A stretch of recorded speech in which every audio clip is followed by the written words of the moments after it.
Do you agree that the Democratic debates were a disaster for the party? Evidence from Russian could land Mueller in world of trouble. The dominoes are starting to fall, the house of cards is beginning to crumble. Go ahead and pick any analogy you want for what is happening to Robert Mueller. The truth is being discovered, and much of it by John Solomon, a reporter for The Hill, a website not known for being on President Donald Trump's team. The latest bombshell by Solomon could land former Special Prosecutor Mueller and his team in some serious jeopardy. It is the case of Russian billionaire named Oleg Deripaska, who had worked with the FBI for a long time before the Mueller investigation. Deripaska was a disaffected former business client of Donald Trump's fallen campaign chairman Paul Manafort. He also was a legal research client of Trump-hating, Clinton-aiding British spy Christopher Steele. In his spare time, he was an occasional friendly cooperator with the FBI and its fired deputy director, Andrew McCabe. And, at the height of the Russia collusion hysteria, Deripaska was sanctioned by the Trump administration to financially punish Russian President Vladimir Putin for his meddling in the 2016 U.S. presidential election. He was indeed interviewed by FBI agents in September 2016 during the early Russia probe, and he told them he strongly doubted the Bureau's theory that the Trump campaign, through Manafort, was colluding with Moscow to hijack the 2016 election.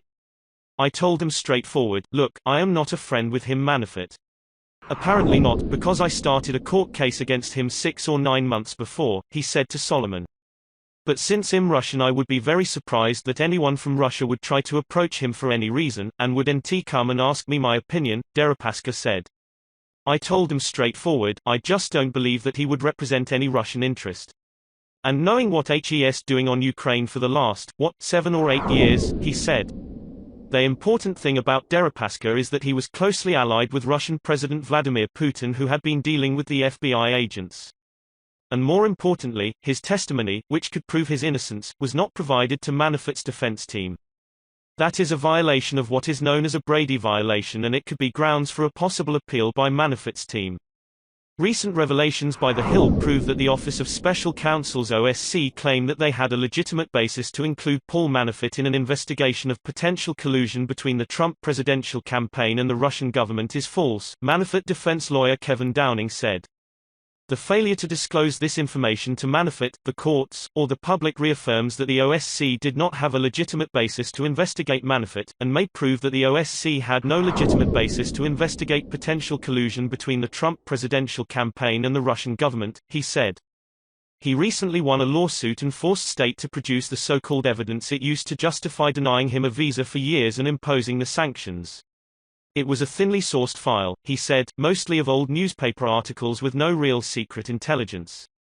So I asked him about the most common allegation levied by his detractors at state that, earlier in his life while consolidating power in the aluminum industry, he had ties to Russian mobsters and may have killed or encouraged killing critics.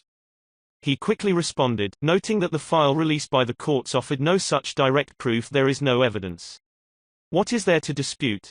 Do you believe that I could kill someone 25 years ago and there will be no victims, no corpses, no names?